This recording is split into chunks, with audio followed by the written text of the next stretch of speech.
लेकिन यह आजादी हमें उपहार में नहीं मिली है। इसके लिए एक लंबी यात्रा करनी पड़ी है, आजादी की यात्रा। इस यात्रा में हजारों लाखों लोगों ने अपनी जान की कुर्बानी दी। 1919 जलियांवाला बाग। आज हमारी बैसाखी का दिन है, लेकिन पूरा पंजाब बैसाखी नहीं मनाएगा। हम सब बैसाखी नहीं मनाएंगे।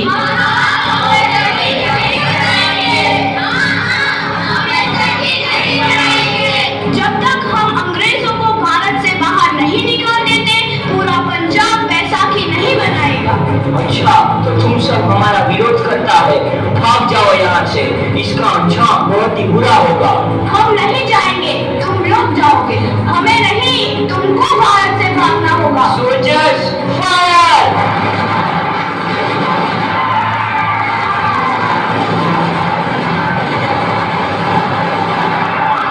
ये खेत हमारे, अभी थोड़ी देर पहले हमारी ये फसलें लहरा रही थी, पर इन अंग्रेजों ने हमारी फसलें बर्बाद कर दी।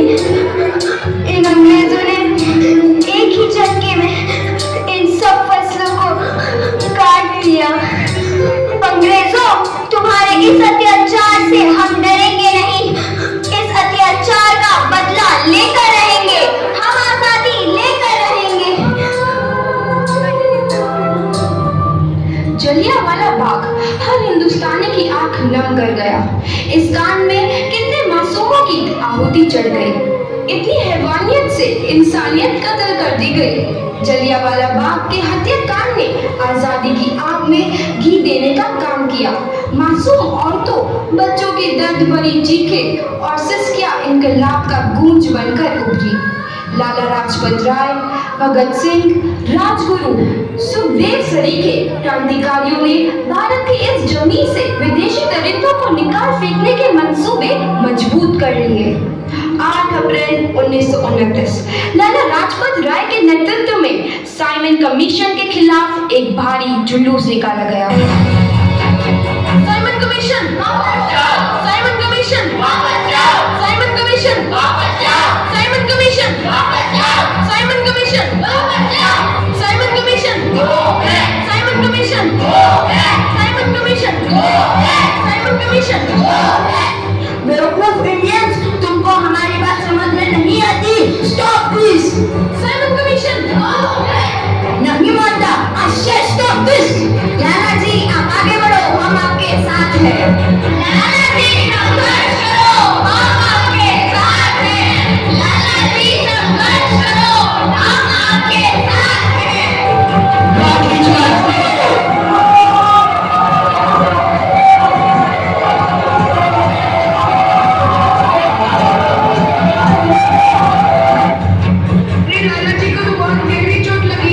सुखदेव, राजगुरु, वतन के इन मतवालों के खून में ऐसा उबाल आया जिसका सामना करना अंग्रेजी सरकार के लिए मुश्किल हो गया। अंग्रेजों को करारा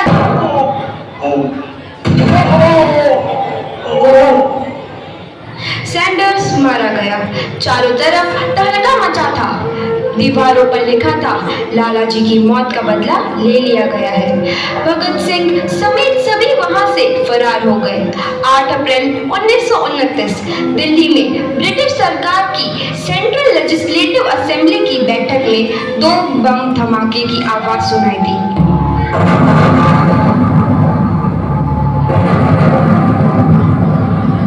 इन धमाकों ने अंग्रेजी हुकूमत को हिलाकर रख दिया।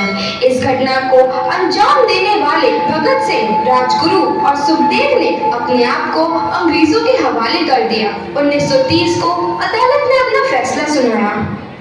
मुलजिम भगत सिंह, मुलजिम राजगुरु, मुलजिम सुखदेव को दफा 121 और दफा 302 के तहत ये अदालत तीनों को मुजरिम करार देती है और इस गुस्ताखी के लिए ये अदालत इन तीनों को सजाए मौत की सजा सुनाती है।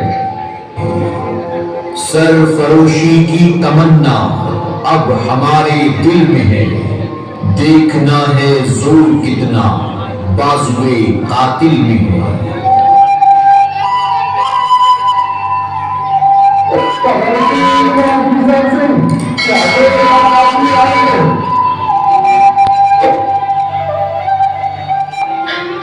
पुत्र इतनी छोटी उम्र में हम सबको छोड़कर चला जाएगा। तूने जिंदगी में देखा है क्या है पुत्र? मैंने अपनी माँ देखी है जिसने मुझे एक ही बात बताई है कि बेटे, अपने देश के लिए एक बार मरना 100 बार जन्म लेने के बराबर होता है। अच्छा माँ, अब आशीर्वाद दे, आखिरी बार विदाई लेने का समय आ गया है। भगत, मेरे लाल,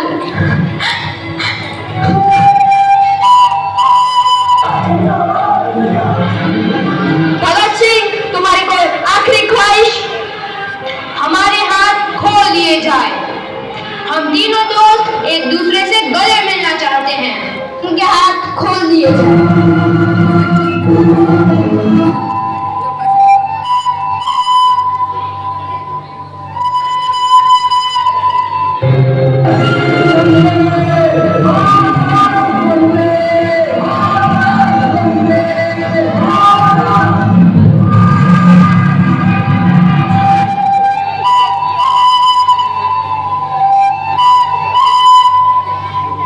नई उमंग हिलोरे लेने लगी। अंग्रेजों भारत छोड़ो का नारा जोर पकड़ रहा था। सबने एक आजाद भारत का सपना देखना आरंभ कर दिया था।